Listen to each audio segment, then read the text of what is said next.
Cool, thank you, and thank you for joining my session today. So yeah, I'm going to talk about what we call the infrastructure metaverse and see, hopefully, maybe some practical examples of how the metaverse might be used in and how engineers and architects design and develop infrastructure. So just as a starting point here, just to let you know, Bentley Systems is the company I work for. We're not the car company, we're actually a software development company. And we produce software that primarily serves the infrastructure industry. So we build, if you're familiar with something like MicroStation, for example, that's the core authoring software, but it's used by engineers, designers, facility operators to design, build, and maintain infrastructure, and that's everything from electrical substations to airports to bridges to dams, highways, roads, all that core infrastructure that we use on a regular daily basis. So all this practical stuff we use to get around our world and our cities. And then myself specifically inside Bentley Systems, I run our iLab, which is an innovation department, and we're a small team, technology focused team, and the last year and a half really have been exploring what value could this interactive 3D medium bring in the design, construction, and operations scenarios. So obviously the metaverse, right, as a huge subject is what we've been exploring in the last year and a half or so, just to see what would the metaverse look like for infrastructure design professionals. And so our starting point is this, like, well, what would that infrastructure metaverse potentially look like? And so we've already actually developed a way to federate and manage what are called digital twins, so very detailed, complex engineering models in our digital twin platform. But what we'd never really done was go beyond just web visualization of these digital twins and see, like, what would it be like to create a pipeline or integration between these digital twin models and game engines. So that's what I'm going to look at and explore today. And here's a couple examples, the type of work that we do inside the iLab. So we actually started about a year and a half ago with visiting a huge fusion reactor site in France called the ITER. And we took this as our sort of ground truth complex 3D model data set to see if we couldn't push the envelope here. So we wanted to take millimeter grade industrial fabrication models and pull them through our digital twin platform and find a way to get those models running, at high frame rate inside of a virtual reality experience and desktop experience. So that was the beginning of our journey. And the result of that is we ended up developing a streaming technology that can basically a higher HLOD method that can stream these very complex BIM and CAD data from the cloud down locally, and then render it, on a local PC and stream those graphics into a VR experience. And so we've been testing this with a lot of different asset types, been presenting this work. I've run a couple hackathons here in London. My lab's based here in London. We actually presented this work last year at Epic Fest in New Orleans, sort of the result of these early prototypes, and more recently we've actually published this mesh streaming capability up on GitHub so that other customers out there can start experimenting with it. And what we've sort of found, this is basically the on-ramp into the metaverse for us. Once we can get these models running, and we've sort of automated this mesh compression and mesh streaming and optimization pipeline, it basically opens the door to be inside of Unreal Engine. In this case, that's our dev platform, and then start exploring like what the metaverse could look like. But the first step for us was, can we get these huge complex 3D models and also photogrammetry models into the game engine, and then start to explore what's next. So we've been exploring, VR experiences with this content. We've tested also like haptic bodysuits, and we're also exploring bringing these models into virtual production. So this is just some of the kit and like the hardware we get to play with on a regular basis. But basically what we work is, We essentially produce examples, and I'll show you a bunch of examples here today, where we reach in and get introduced with a use case with actual end user, engineering firms, construction companies, and then combine some design and software engineering and merge it all together inside of Unreal Engine, and then connect with different hardware topologies as well to see what could be possible. We're also working with third-party agencies that are also exploring the use of this technology, which I'll show you in a second. But that's basically what we look like. And then I just thought this was interesting. This is just a bit of a commentary.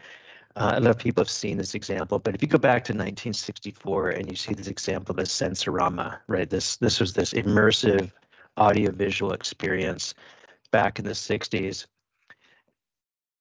And it was kind of cool. Like you would put yourself inside this scene, see 3D visual content coming through. There was sound, there was audio. You see this here wide vision stereo sound. You even had like the smell of like exhaust pipes like coming into this experience. So the point I want to bring up with this is, well, we do reference the metaverse as this subject. I think if Mark Zuckerberg was somehow more inspired by Sensorama, we might be all calling this Sensorama. Or another possible name could have been, and this is one of my favorite books, by the way, and it says, William Gibson's Neuromancer. And of course, if you guys know about William Gibson, he predates Stevenson. He really introduced the whole idea of cyberspace and the matrix. And so Zuckerberg wasn't maybe a big fan of cyberspace, the matrix. He really ended up going with Stevenson and the metaverse, which came later. So the point is, I think this huge hype cycle around the metaverse clearly was tied to the change of Meta, right, changing its name back in 2021, create a huge spike, right, and now it's kind of tapered off. But I don't think that means that there hasn't been a continuous, evolution of thinking about immersive 3D digital experiences long before the change of the name to Meta or the term metaverse. There's actually a very long history here, and I think we're all part of that history. In fact, if you look at this trend line, this is Meta as a category. Does get this huge spike when they change their name. The term metaverse has a nice bump there, but you compare this against ChatGPT, metaverse is kind of a bump in the road. So I tend not to get too hung up over the term metaverse specifically, and I more like to look at what are some definitions. And if you can look at ChatGPT, you can look at Matthew Ball. I do like Matthew Ball's definition. I think he sets out a series of requirements ultimately, and it's his requirements that I start to focus in on for like what we're trying to deliver and explore, which is if you kind of break down his definition into a series of bullet points, it's basically this: interoperable and networked, real-time rendered 3D virtual environments, unlimited users with presence, and I think this is an important point, continuity of data throughout that experience, entitlements, objects, communication, etc. Now, specifically with our customers, these are engineering environments, so they're not completely virtual worlds, in the sense that Meta is creating alternate worlds that are not tied to the physical world. We're more or less focusing on engineering grade CAD, BIM, photogrammetry environments. And then the type of data that persists in these types of metaverses are the revisions to the CAD models, the saved views, the issues that get collected throughout the design process, the access to the IoT, the metadata associated with the BIM element. So there's a whole layer of information that's been developed the last 20 plus years, building information modeling. So we bring BIM into the metaverse. That's where I see this idea of continuity of data playing a huge role. And so here's an example of one of our prototypes. So this is that fusion reactor that we have running through our mesh streaming from the cloud to a local machine, millions and millions of polygons. And then we're running this inside a space form with multiple players. So the meeting in this case is taking place inside the actual engineering model. So we tested this as this pixel streaming through a web browser into a web browser where we take our Unreal Engine solution, work with Spaceform, and then you get this interesting combination of multiplayer plus unlimited kind of complexity BIM models. And so the BIM model here in this case, CATIA model, not having to go through any kind of processing in order to make this experience like basically one click and you're in. So I think that's a huge innovation. Is like, can we lower that barrier of entry for people to just have this experience with a metaverse type model or a game engine without having to hire an agency and go through all these extra steps. Here's another example. This is an agency we're working with here in the UK called Unit 9. And so they are using our 3D FD mesh streaming service off of our platform. And they're also exploring what it would be like to stream the models in, but then also start to stream in audio, video, and have like a Teams meeting in the context of the engineering grade 3D model. And so all we're doing here is making an API connection up to that data set and then streaming it right into the experience. So here's selecting the iTwin, the iModel from the server, choosing which sequence to pick, and then this video is a little bit slow. Let me jump forward, and then getting straight into the point here, where we've got Ready Player Me avatars, multiple people streaming, connecting, and the idea here is you're having the actual meeting, the Teams meeting, inside that high fidelity 3D model. And of course, if there's a revision to that model, you can just choose the latest revision in the drop-down list and continually have access to the latest revision. So as soon as there's a new, in this case, a Synchro model or a Revit model published, it's instantly in the list. You can pop in and have that experience. Here's an example we did recently with Microsoft too. Again, going back to multiplayer, pulling the models off the server, in this case, bringing sequential data from our construction visualization platform, Synchro, into Unity in this case, and just building UI to move through the construction sequence with multiple players inside of a mixed reality scenario. So as you can see, we're testing multiple different ways of multiplayer experience taking place. On the one hand, web browser, multiple players, another virtual reality, full virtual reality coordination, and here in mixed reality.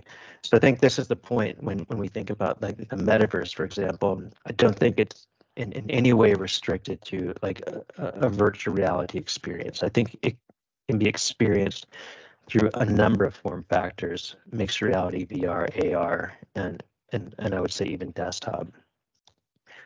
This is just an example, though, just to kind of touch on the point of VR. We do have this model working. It's sort of out of the box, able to work within Unreal Engine. It's very quick to make a connection with the plugin and just start fetching these BIM models and bring them into VR and start building a user experience. So of course, once you have the model coming in, then it's just a matter of applying some UI, UX, and exploring different use cases, and then adding a multiplayer layer on top of that for coordination. So I know we've seen 3D models like this in VR for many, many years. Aerospace has been in this space for a long time. But I think the innovation for us is really trying to make it as easy as possible, like literally just a few clicks, and you can be inside these models. In terms of our actual pipeline, this is what we do. So we've got, we can ingest and federate 3D files of practically any type, any common BIM format, OBJ, Revit, MicroStation, SketchUp, you name it, can federate into our iTwin platform. So it's a cloud platform that stores all the geometry and the metadata, the schema logic. And then within Unreal Engine, we built a plugin that just makes an API call out to that iTwin, generates these HLOD meshes, and then streams them down into the editor, and also at runtime into the game. So then out of Unreal Engine, as you know, we can just start printing apps, right? Building user experience and make different applications depending on the use case, VR, desktop, AR, etc. And then you might say, like, what's the point of all this? So I know this is a different take on the metaverse than like social networking, but in a way, there is a very social aspect to this in the design world, which is really this 3D world becomes a way to have interactive 3D communication. It is a medium to facilitate communication. So it's not person-to-person communication. It's about having a conversation together about the design itself, about that piece of infrastructure, that architecture, that new tunnel, or that new bridge that's being installed. And that's it. So looking at drawings and 2D graphics, what we're sort of enabling now is, wow, you can enter into a game-like experience using the power of a game engine like Unreal Engine and experience that as a practitioner, as an engineer.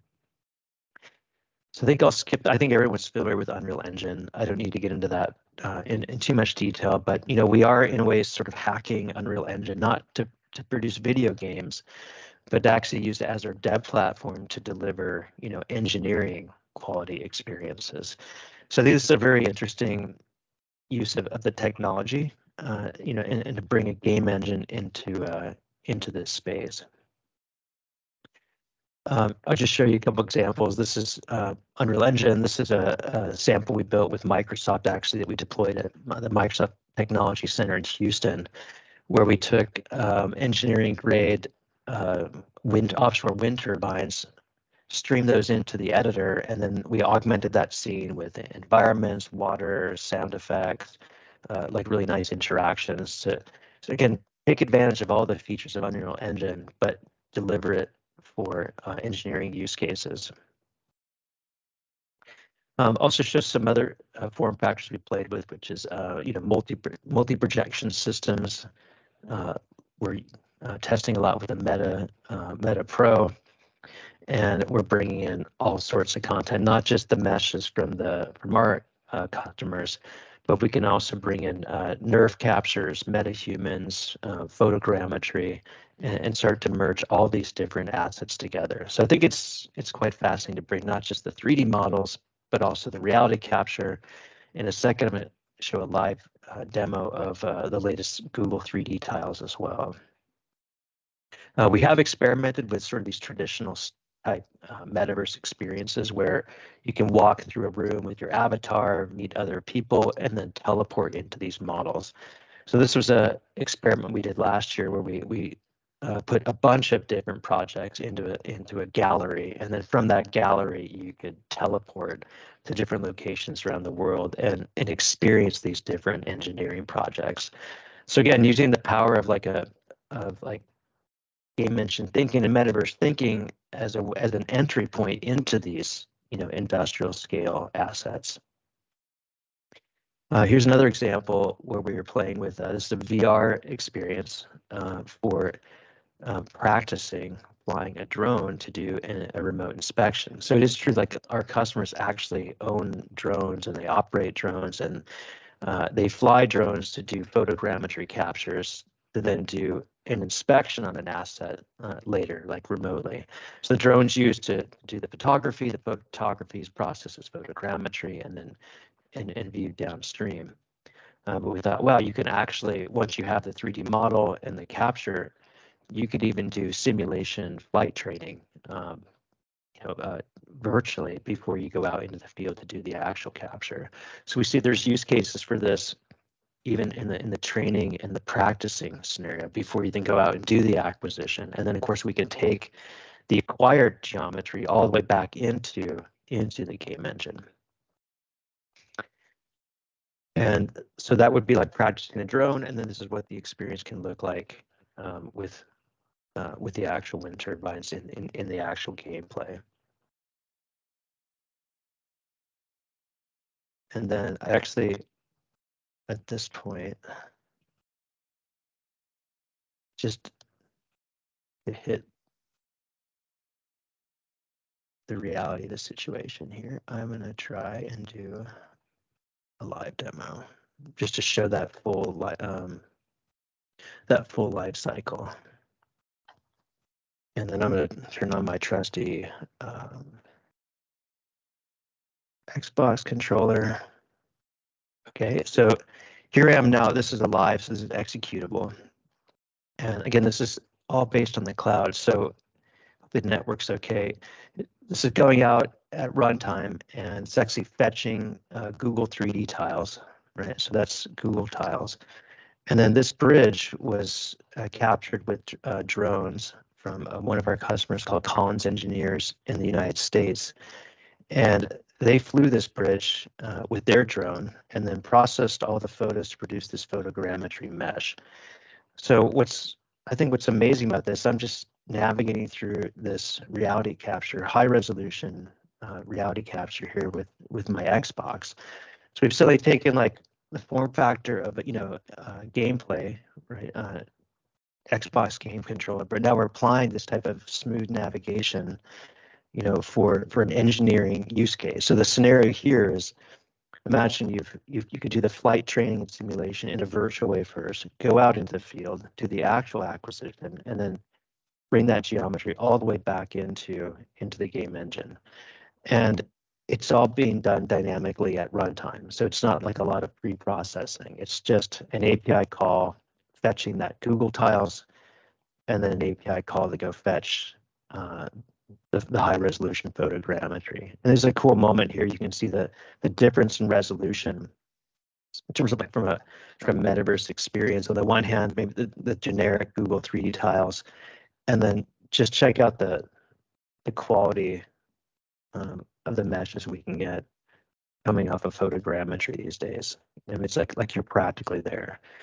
So, you enable this with multiplayer, suddenly the entire bridge inspection engineering team can be wandering through this asset together and, inspecting the bridge in a virtual way from anywhere in the world, right? So if you kind of imagine this asset going into those other examples I showed earlier, which is streaming this experience into a web browser with multiple players, or the Unit 9 example, having people walking through the bridge with their live webcam, could be super interesting. And I'll just go to this one point of view over here. It's kind of cool. Just for the artists out there, let's see if this loads up. This could almost feed into actual games, capture reality and then bring it into gameplay. But so this is real, spray paint art, recorded directly off the drone and then rendered inside this inside of Unreal Engine. So maybe there's even applications for this quality of capture in gameplay beyond just the hyper practical use case that we're exploring, which is the way to kind of navigate, inspect this bridge, from a distance. And then I'll just fly one last shot here. It's kind of cool. Just see the whole thing. And again, what's cool about here? That's just making a straight up call to Google, and not having to do any explicit modeling ourselves. It's just geolocated and then available. Okay.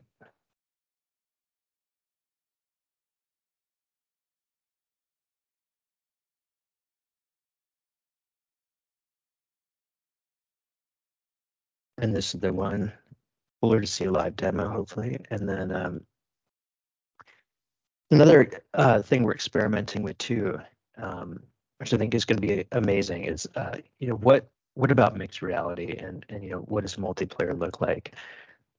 We did do a lot of work. We've done a lot of work with the HoloLens over the years, but now with the Meta Pro and obviously with Vision Pro coming out, I think there's going to be really interesting opportunities to think about, rethink this whole mixed reality experience. What does it mean when you can see the model, you can see your environment, and you could see other people, and then other people could come in as be physically present or rendered as an avatar in this mixed reality space. So I think what's interesting here is that shift from waveguides, kind of mixed reality is like really the only way we could have a true mixed reality experience, to now this idea of pass through, I think is gonna really reopen the door and really maybe bring mixed reality, into the forefront, and as that in between, like full virtual and kind of the mixed reality experience.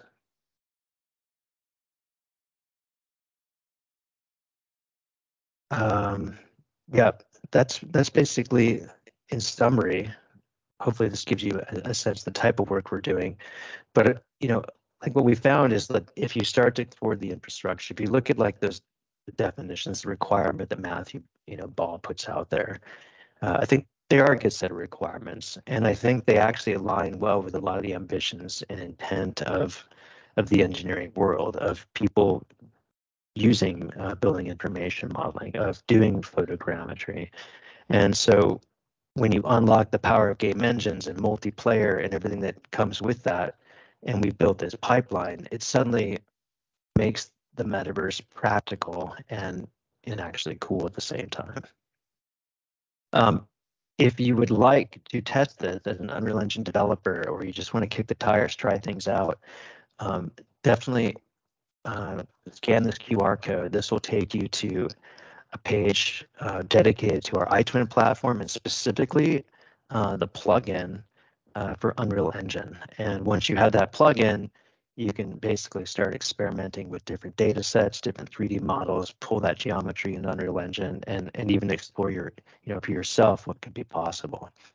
And if you dig deeper into the iTwin platform, you'll see there's a whole bunch of other APIs that you can play with. To dig deeper into like issues, save views, metadata, et cetera, et cetera. And then for sure, feel free to reach out to me if you have any specific questions or want to connect with myself. Take a look at some of this stuff in more detail with like live demos. Connect with me. We are going to be opening an office here in central London end of October. We're installing a full virtual production volume where we can run all these models in a virtual production environment, Unreal Engine and Disguise. So if you're in London at any point, want to drop in and share notes, try things out, hit me up on LinkedIn. And that's my presentation. So thank you. Happy to answer or take any questions.